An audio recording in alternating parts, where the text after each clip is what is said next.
cono, especialmente el cono LIP en consultorio, y esta ha sido la evolución de los conos en el INEM, la siguiente. Entonces, el cono frío generalmente lo hacemos para lesiones muy extensas o para la indicación de cono frío diagnóstico. ¿Qué significa esto? Hay dos formas de hacer el cono, o dos indicaciones. El cono frío puede ser terapéutico para solucionar el problema, o puede ser diagnóstico cuando tenemos algunas dudas diagnósticas de acuerdo a nuestro Papa Nicolau, la evaluación colposcópica y la biopsia. Entonces, ¿cuáles son las indicaciones para hacer un cono frío diagnóstico? Son 6.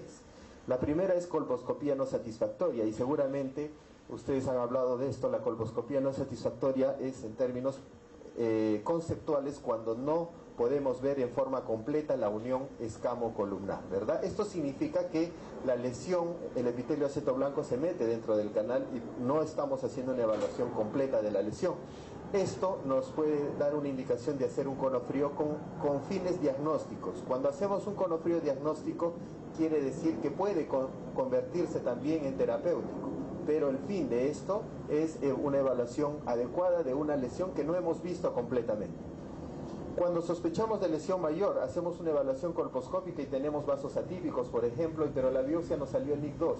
Nosotros creemos que ahí hay algo escondido, algo que la biopsia no está demostrando, por lo tanto podemos indicar un cono diagnóstico. Cuando el curetaje endocervical positivo, es decir, el C que se hace con la cureta de Novak, que debe ser parte rutinaria de la evaluación colposcópica, es positivo. Esto quiere decir también, con el mismo principio, que hay una lesión en el canal que no hemos visto. La disociación citohistológica, esto quiere decir que el Papa Nicolau y la biopsia son diferentes, pero hay que tener en consideración que existe una disociación citohistológica y existe una discordancia citohistológica que no tiene importancia. La discordancia es simplemente cuando la biopsia y el Papa Nicolau no son iguales. Eso no tiene importancia. Lo que tiene importancia es la disociación, que conceptualmente está traducida en que el Papa Nicolau es 2 grados mayor que la biopsia. Repito, el Papa Nicolau es 2 grados mayor que la biopsia. Quiere decir un Papa Nicolau de NIC 3, pero una biopsia de NIC 1. O un Papa Nicolau de cáncer y una biopsia de NIC 2 o NIC 1. Eso es una disociación. Quiere decir que de repente no hemos hecho una biopsia en el lugar adecuado. Por lo tanto, podríamos indicar un cono frío diagnóstico. Y respecto a estas biopsias, biopsia de adenocarcinoma in situ o biopsia de microinvasión, son necesarias hacerles el cono frío diagnóstico. ¿Por qué? Porque adenocarcinoma in situ es una lesión primariamente multifocal, por lo tanto necesita una evaluación completa del cuello y generalmente son lesiones endocervicales, por lo tanto un cono con buena porción del cuello es necesario. Y en el caso de microinvasión tengo que decirles que el diagnóstico no se hace por biopsia, se hace por cono frío. O sea, si tenemos una biopsia de microinvasión, no podemos decir que esta paciente va a ir a una histerectomía simple. Hay que hacer primero el cono, y si todo el cono nos dice que sí hay microinvasión, que estamos hablando de un estadio 1 a 1 o 1 a 2 según qué tipo de concepto se maneje, entonces vamos a proceder a una histerectomía simple o a una histerectomía radical modificada. Entonces una biopsia de microinvasión requiere un cono frío diagnóstico. La siguiente.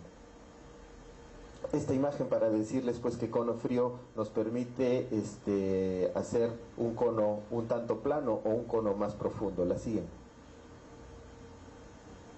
Algunos están manejando cono LIP como para hacer el cono diagnóstico, y en algunos casos los hemos hecho en el INE, pero nos topamos contra esto, que el patólogo nos dice que es mejor el cono frío porque nos permite ver mejor los bordes. Cono LIP a veces sale quemado, pero eso tiene que ver mucho con el manejo de la potencia. El cono frío terapéutico, en este caso lo hacemos en NICs extensos, cuando el cervix está muy empotrado, puesto que ya saben ustedes que cuando la paciente está anestesiada podemos traccionar con pinzas de tirabalas el cuello uterino, de manera que podamos dar un margen adecuado a los bordes de una lesión extensa. Las mujeres que están en el periodo peri o postmenopáusico generalmente tienen los cuellos empotrados. El cono LIB hay que tener cuidado para indicar esto en mujeres. El cono LIB en mujeres perimenopáusicas, mejor es hacer un buen cono frío, sabiendo además que en ese grupo etario las lesiones ingresan en el canal. En algunas mujeres que tienen difícil seguimiento hemos hecho también cono frío para sacar una buena porción de canal. Es mujeres que vienen de la sierra, que parece que no van a volver.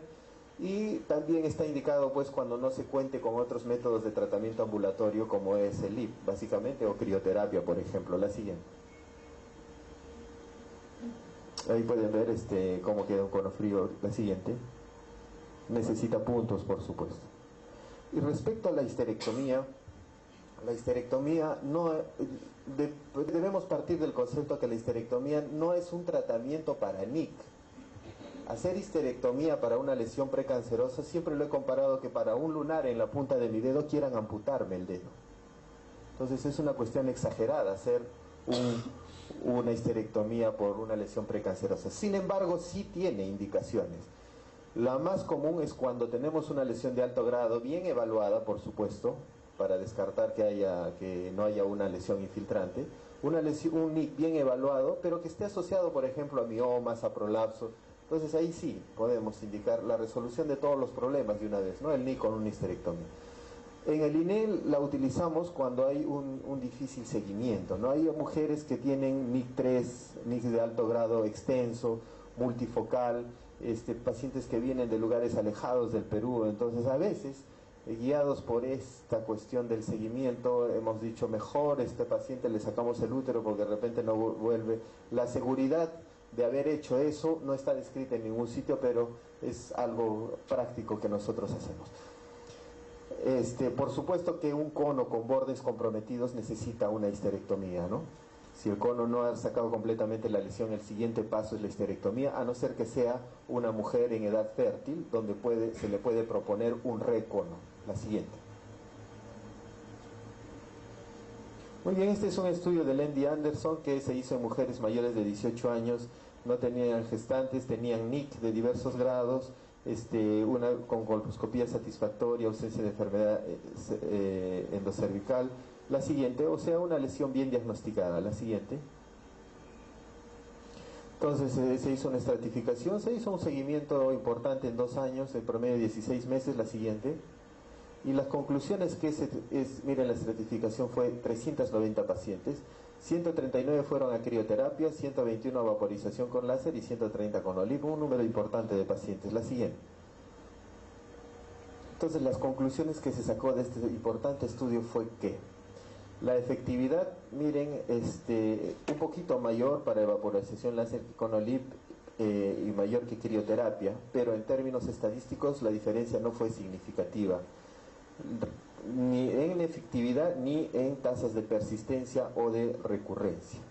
¿Okay? Aunque siempre crioterapia tenía un poco más, ¿no? Pero esta diferencia en términos estadísticos no fue significativa. Las complicaciones fueron mayores para LIP, especialmente lo que fue sangrados, que aumentó mucho en este grupo, como puede demostrarse en el siguiente cuadro. Crioterapia, miren, casi ninguna paciente tuvo sangrado. La siguiente. Por lo tanto, estadísticamente se decía que estas pruebas estos métodos eran comparables y eran efectivos. Y cuando se evaluaron las pacientes que habían hecho recurrencia, se determinó que una lesión grande, que ocupaba más del 75% de la extensión del cuello del útero, tenía un riesgo más alto de recurrir. La edad de las pacientes era importante porque, como ya les digo, cuanto mayor edad la lesión se hace más endocervical. Pacientes con PBH de alto grado positivo también tuvieron un mayor riesgo, y cuando por supuesto ya habían tenido un NIC, un tratado previamente, la recurrencia era mayor. Y esto es lógico porque ya sabemos que si una paciente hizo NIC es que es una mujer sensible al virus y la posibilidad de volverla a hacer es mayor que una mujer que nunca tuvo. El más importante, que tuvo un ratio mayor, era una lesión grande, ¿no? De 75%. Y de este estudio salió que, por ejemplo, crioterapia no era adecuada para lesiones que ocupaban más del 75% del cuello del útero. Pero, como les digo, una evaluación adecuada de la extensión de la lesión y qué métodos tenemos disponibles de tratamiento y sobre los cuales nosotros somos capaces de realizar es la mejor elección. La siguiente. Y esta es una tabla de comparación de todas las opciones de tratamiento, crioterapia, electrocauterización, y vemos cuáles son sus ventajas y desventajas. Ambulatorio, crioterapia, LIP, vaporización, casi todas. Las que no son ambulatorias, el cono frío y la histerectomía, que por lo tanto requieren sala de operaciones. Anestesia, crioterapia no requiere, y esta es una gran ventaja de este método. Electrocauterización sí, los que hacen cauterizaciones del cuello uterino sin anestesia local, por si acaso esas cauterizaciones son muy superficiales, Para tratar una lesión precancerosa necesitamos tratar por lo menos 5 milímetros en profundidad. Las cauterizaciones superficiales no llegan a esa profundidad, por lo tanto, si cauterizamos sin anestesia a una paciente con un NIC, no la vamos a curar. Electrocauterización como opción de tratamiento es hecha con anestesia local y con una profundidad adecuada. La anestesia es pues, presente para el resto de procedimientos. Crioterapia es el único procedimiento que no necesita anestesia. Electricidad no necesita crioterapia. Miren, otra de las ventajas de este método, a diferencia de los otros que sí necesitan la electricidad por algún motivo. Puede ser realizado por personal no médico. La crioterapia sí, aunque la legislación en el Perú todavía no permite esto, pero este procedimiento es tan sencillo de realizar que podría ser hecho por obstetrices, enfermeras, parteras, que son las que ven los servicios básicos de salud, ¿no? El costo es bajo de crioterapia a comparación de los otros con estas tasas cuando hablamos de una tasa baja, moderada o alta en lo que se refiere a costos. Entonces, de esto podemos concluir que la crioterapia de repente es un método adecuado para nuestra realidad. Sin embargo, CONOLIP tiene también sus ventajas, es ambulatorio y es un método adecuado de tratamiento, ¿no? Sin embargo, tenemos todo el armamento que necesitamos conocer para tratar adecuadamente a los diferentes casos que vengan en el transcurrir del tiempo. La sigo. Muy bien, para concluir esta charla, entonces tenemos que las técnicas de resección para tratamiento de lesiones precancerosas son ampliamente usadas y son seguras la mayoría de ellas. Es necesario conocer las características de la enfermedad y el contexto para elegir la mejor alternativa. ¿Esto qué significa? Que debemos ser buenos colposcopistas para determinar bien la extensión y naturaleza de la lesión y por supuesto en el otro lado va a estar de qué tenemos disponibilidad y de qué somos capaces de hacer. Tenemos crioterapia, tenemos CONOLIP, sabemos hacer un buen CONOLIP, no tenemos CONOLIP, tenemos CONOFRIO, tenemos sala de operaciones, entonces de acuerdo a la realidad individual de cada servicio es como debemos manejar nuestros protocolos con todo el armamento que ya les he explicado. La siguiente. Eso es todo.